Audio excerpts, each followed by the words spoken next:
by means of capping. On reaching puberty, humans are drawn up into the tripod's green belly and then fitted with a cap which controls them.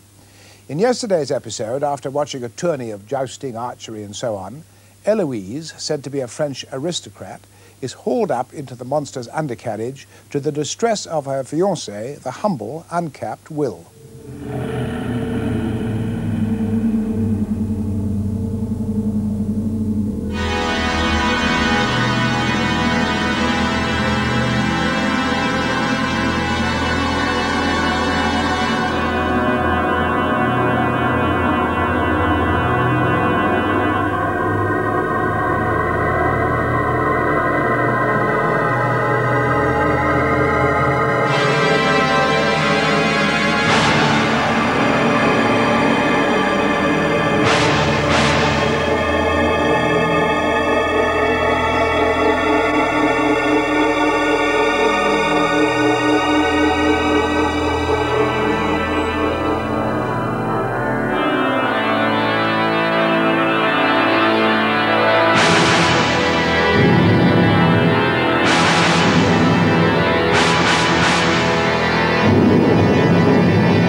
Brown Aldis, how many marks do you give to the tripods?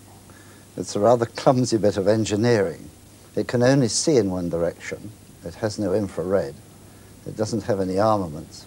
It's a very pacific creature. And there's a strange mixture of sexual symbolism in that bit we saw. I would have liked to have seen the princess actually stuffed through the hole, but perhaps that's just me. I feel it rather lacks drama all told. I mean, here, lo and behold, it's good old 2089 AD again, and civilization has progressed to the point where it looks remarkably like a Hovis commercial, where the miller grinds his corn once more, the yokels wear their smocks, women are into home baking, the best china's always on the table, the squire's in his castle, if you can believe that. There are lots of fetes by the village pond, and there in the pond is your friendly neighborhood tripod, who makes you think what it wants to think, rather than what you want to think. So the whole thing could be regarded as a kind of allegory on some kind of puberty rite in a technological civilization.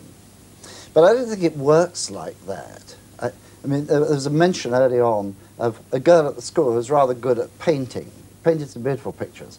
After she'd been capped, no more, just a conformist. And this seems to me to be a touch of 1984, really. Well, yes, but it sets up a false dichotomy. You know, we've all learnt to live with technology and be creative. What I don't like about it is I think it's an example of one kind of British science fiction where you look backwards and not forwards. Andrew Knight. It seems to me the interesting thing about this was when it was shown. It's shown at 5:20, and therefore I assume it's mostly for children. It isn't, is it meant to be judged entirely as science fiction as it might be shown later in the evening? It is for children, and certainly my children regarded it when I asked my little daughter what she felt about it. How old is she? She was nearly 8, and I didn't think much of it to begin with, and watched it, and I said, well, what do you think of it, Amaryllis? And she said, well, I like it because it's a good adventure story. And seen like that, I thought that was quite interesting, and it also does have a moral. And that's what its author said, I think. The moral is, it seems to me anyway, whether it seems like that to the children, I don't know, but the moral is life better when it's idyllic but conformist, or is it better when there is less idyll, when you live in the bad old world, but you don't conform? Angela. Well, I thought the titles were exceptionally good, very well designed, very exciting. After that disappointment the whole way, just pure Valium land. I've never seen anything so sleepy and so slow. If that's adventure, it certainly hasn't won me over to science fiction. I didn't understand much of it. Two things that really puzzled me is why all the people who were meant to be French hadn't had lessons from John Wells on how to speak with a French accent, because some of them had Cockney accents, which doesn't really matter, but it isn't very convincing. Secondly, a tremendous missed opportunity in the clothes, which are meant to be in 100 years' time. Seemed to me They were about sort of circa 1978. I thought, yes, I thought the clothes are meant to be sort of medieval times. Oh, I see. I thought that was the... Didn't you understand that, Brian? Very confusing. No, I didn't understand that. I thought that they'd had a very easy time in the costume department, and that one of the women wearing a smock was wearing a hat just that my mother used to wear in 1952. A sort of medieval bath caps. Yes, but I thought Well, the tripods had decided that that it was to be that kind of setup. That people were going to wear. Confusion that I suffered. Yeah, well, you missed that one. I think that's the whole point. Yes. Is that had it been put on later, it lacks professionalism at every single turn. I entirely agree with that. And lacks vitality. I mean, play schools. But that's what's interesting about it, is that it lacks any sort of verisimilitude. The French is execrable. The clothes are a nonsense. Everything about it is slightly silly. So but in fact, it works, I suspect, for the age group that it has been done yes. for. I would guess that it probably won't have. You see, that when the Doctor Who and the Daleks and all that came on, that was as much watched by adults as it was by children.